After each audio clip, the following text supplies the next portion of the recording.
కర్మేలు పర్వతం దగ్గరికి పోయి 400 + 400 800 మంది అస్సేరు దేవత ప్రవక్తల్ని చంపించేశాడు. ఇవన్నీ ఎవరి లైఫ్లో జరుగుతున్న అద్భుతాలండి? ఏలియా లైఫ్లో జరుగుతున్న అద్భుతాలు. నేను ముగించేస్తాను, జాగ్రత్తగా వినండి. ఏలియా లైఫ్లో ఒకటి 400 800 మందిని చంపేశాడు. 800 మందిని చంపి చూస్తుండగా ఆకాశం నుండి అగ్ని గంధకాలు దించి యెహోవాయే నిజ దేవుడని ప్రజల మధ్య ప్రకటించేశాడు. ఎన్ని కార్యక్రమాలు చేశాడండి ఏలియా జీవితంలో. అద్భుతాలు మీరు చూడండి. వర్షం దగ్గరికి వెళ్ళి వర్షం ఆగిపోమంటే వర్షం ఆగిపోయింది.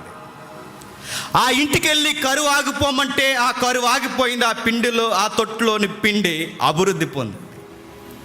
ఆమె ఇంటికి వెళ్ళి తన కొడుకు చనిపోతే ఆ కొడుకు బ్రతుకుని గాకంటే ఆ కొడుకు బతికేశాడు. ఏలియా ప్రవక్తలు ఏలియా పక్షానున్న దేవుడు గొప్పవాడా? ఏలియా పక్షానున్న దేవుడు గొప్పవాడా? లేదా ఆసేరు ప్రవక్త ఆహాబు ప్రవక్తలు గొప్పవారా? దేవుడా, ఈరోజు డిబేట్లో తేలిపోవాలంటే నీవే, నీ పరిచర్య గొప్పదని అనుకున్న దేవుడైన నేనే గొప్పవాడిని అన్నట్టుగా దేవుడు 400 మంది ప్రవక్తలను అక్కడికక్కడే దులుమాడేసేంత అధికారం ఏలియాకి ఇచ్చాడు. ఇన్ని అద్భుతాలు చూశాడండి ఏలియా గారు. ఇన్ని అద్భుతాలు చూసిన ఏలియా గారు, ఇంత చక్కటి అద్భుతాలు అనిపించిన ఏలియా గారు సడన్గా ఏమైంది? స్నేహితులను వదిలేశాడు, దాసులను వదిలేశాడు, అయిన వారిని వదిలేశాడు, అందరినీ పక్కన పెట్టేశాడు. ఏమైంది? ఒక వైరాగ్యం వచ్చింది, ఒక నిట్టూర్పు వచ్చింది, ఒక రుగ్మత వచ్చింది. ఆ రుగ్మత ఏంటో తెలుసా? భయం వచ్చింది. ఆ భయం ఏమొచ్చిందంటే, అయ్యా మీకు విషయం చెప్తున్నానయ్యా, ఇక నాతో ఎవడు రాకండి, ఇక నేను చనిపోతాను దేవా, నేను ప్రార్థన చేస్తున్నాను, నన్ను తీసేసుకో.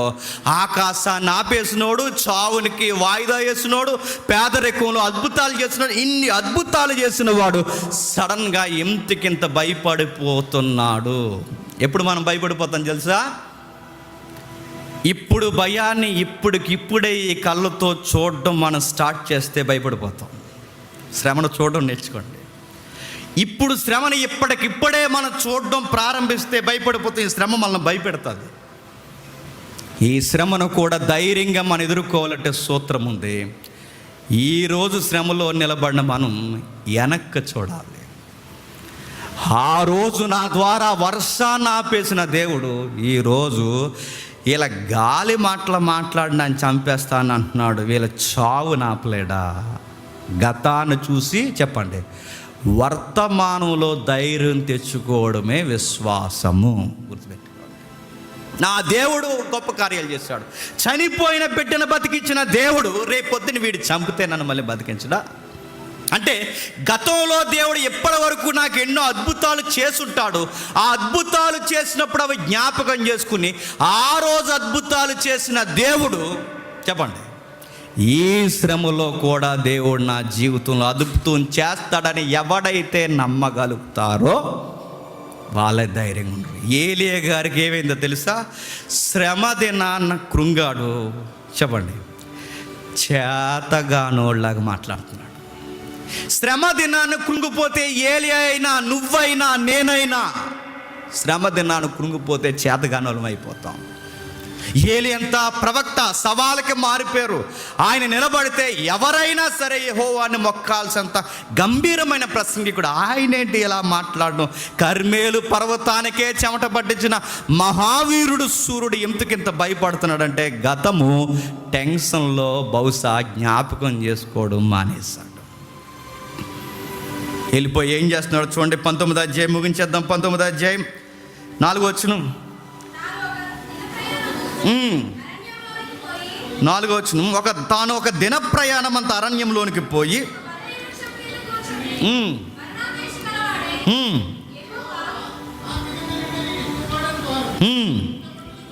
చూసారు, అలా కంపేర్ చేసుకొచ్చండి.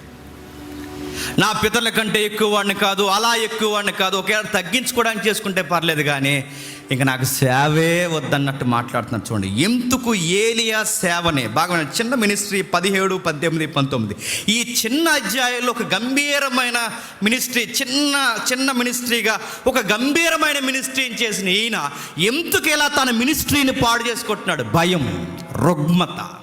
ఆ రుగ్మతే తన మినిస్ట్రీని పాడు చేసింది. సంసారాలు పాడైపోవడానికి కారణం ఏంటో తెలుసా? మీ భయాలు.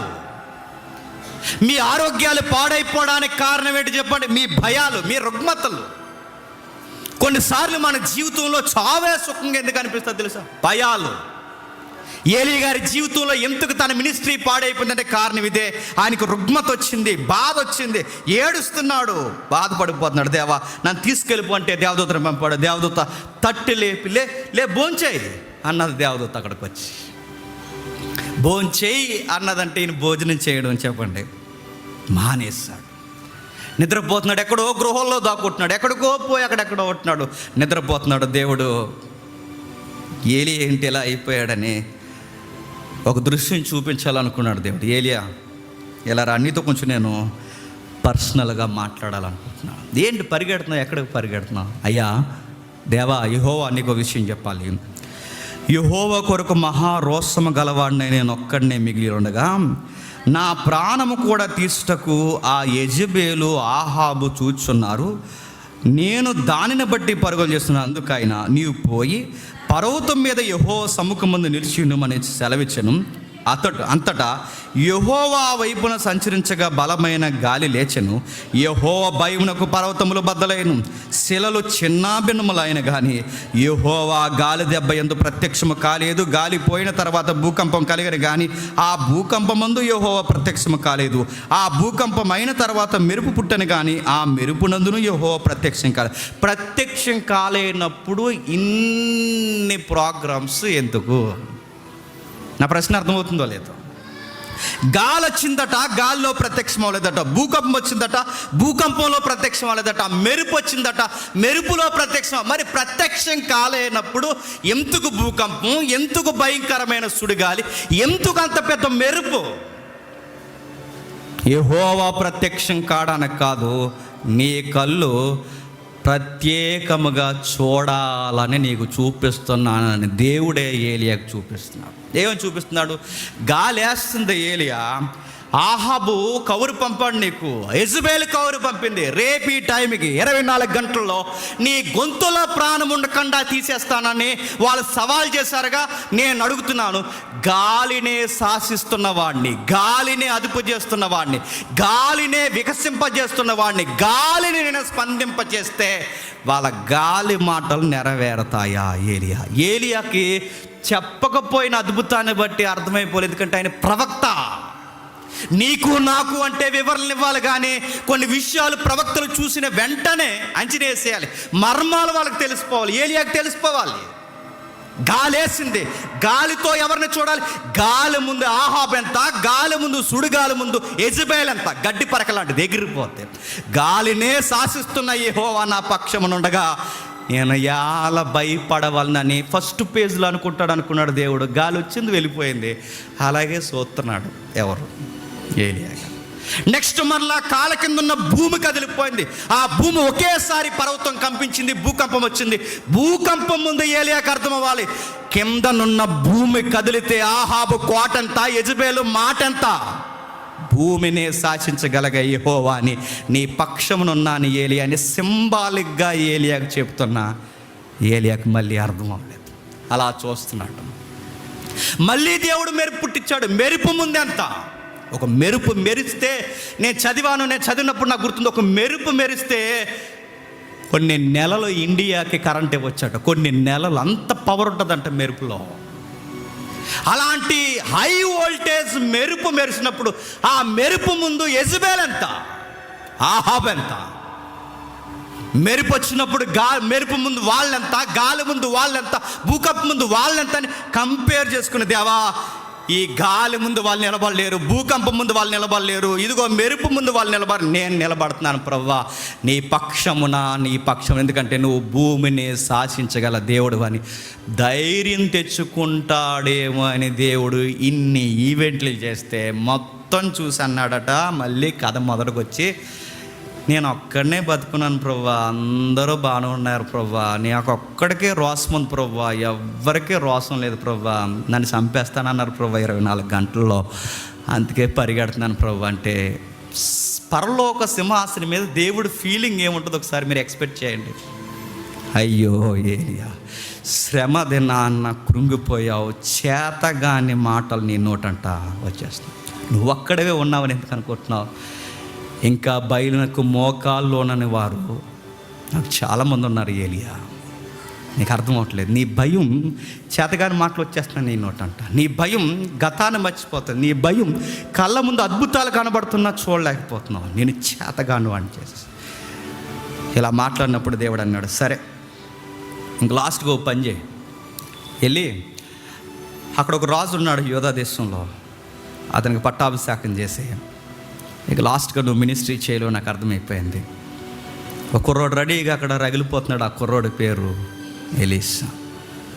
నీ దుప్పటి, నీ నీళ్ళ తిత్తే, నీ పరిచర్య కావలసిన నువ్వేవైతే వాడావో దేవుడు నిన్ను పిలుస్తున్నాడు అనడానికి గుర్తుగా, పట్టాభిషేకానికి, సేవకి పట్టాభిషేకానికి గుర్తుగా నీ దుప్పటి తీసి అతని మీద కప్పే. ఒక గొప్ప సేవకుడు, ఒక గొప్ప దైవజనుడు, ఒక సవాలుకి మారిపోయిన వాడు, సహనానికి మారిపోయిన వాడు ఎందుకు ఆయన సేవని ఇలా ముగించేస్తున్నాడంటే కారణం భయపడిపోయాడు. భయపడిపోయామనుకోండి, నేను మళ్ళీ చెప్తాను, చేతగానులు అయిపోతాం. ఏం అవదండి, అలా నిలబడాలంటే.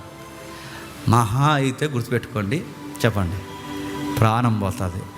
ఈ యూనివర్స్లో ఉనుకుండదేమో కానీ మరొక యూనివర్స్లో మనం బతికే ఉంటాం. గుర్తుపెట్టుకోండి, ఎప్పటికైనా చచ్చిపోతాం. ఆ చచ్చిపోయేది మంచం పెట్టి మోసం చచ్చిపోయే కన్నా వయసు అయిపోయాక అయ్యే కదా మన తంత్రాలన్నీ. అలా చనిపోయే కన్నా ఒక మంచి పౌరుషంగా చనిపోతే ఎంత బాగుంటుందండి. ఏలే గారు చనిపోతారు, సరే ఆ అబ్బాయికి ఇచ్చే. ఎలీషా ఎలాంటి టైంలో నిలబడ్డాడు తెలుసా? ఆహాబు కత్తి తిప్పుతున్న టైంలో ఎలీషా నిలబడ్డాడు. యెజబెలు పౌరుషంగా మాటలు చెబుతున్నప్పుడు ఎలీషా నిలబడ్డాడు. ఎలీషాకు అర్థమైంది, అటు ఇటున్న వారు పొగరగా మాట్లాడుతున్నాడు. ఏలియా దుప్పట తీసి ఆ దుప్పట తిప్పి ఆ యోర్దాన్ నది మీద ఎలీషా తిరగేసి కొడితే యోర్దాన్ నది ఏమైందట? పాయలు అయిపోయిందంట. ఏలియా కన్నా 2 పాలు ఆత్మని ఎలీషా పొందుకున్నాడంట. నాకు విచిత్రంగా అనిపించేది, ఏలియా ఎందుకు ఇలా అయిపోయాడంటే తన గతంలో తనకు దేవుడు చేసిన కార్యాలు, చెప్పండి, జ్ఞాపకం చేసుకోలేకపోతాడు. నీకు ధైర్యం కావాలా? నువ్వు గుర్తుపెట్టుకో, నీకు ధైర్యం కావాలా? ఇప్పటి వరకు, ఈ రోజు వరకు నీకు ఏదైనా శ్రమ ఉంటే, నీకు ధైర్యం రావాలంటే ఇంతకుముందు నీ లైఫ్లో దేవుడు ఏదో చేసుంటాడు, జ్ఞాపకం చేసుకో. అది జ్ఞాపకం చేసుకుని ఈరోజు జ్ఞాపకం పెట్టుకో. ఆ రోజు అద్భుతం చేసిన దేవుడు ఈరోజు కూడా అద్భుతం చేస్తాడని ధైర్యం తెచ్చుకో, నిలబడగలరు.